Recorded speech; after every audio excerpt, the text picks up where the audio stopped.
Welcome to another ASC CPC training video. This video is an overview of CPC's recipe system. CPC has a full-featured recipe system that provides powerful control of batch and curing processes. Recipes are programmed in the recipe screen. From the main screen, General Operations, click on the Recipe Screen button. This is the CPC recipe screen. This is the screen that is used to create the recipes that will run the cure cycle. As you can see, the recipe screen is divided into three different sections.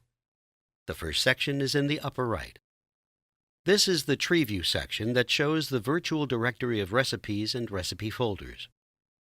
It also shows the equipment folder and which recipe is currently selected for the run.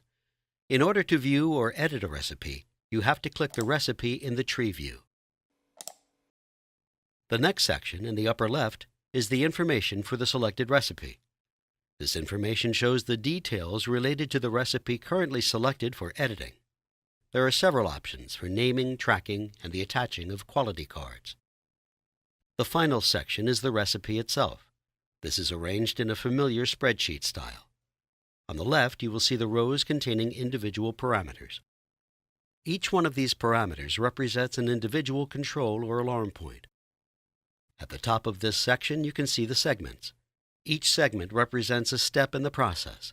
This allows fully automated cure cycles to be programmed into the CPC system.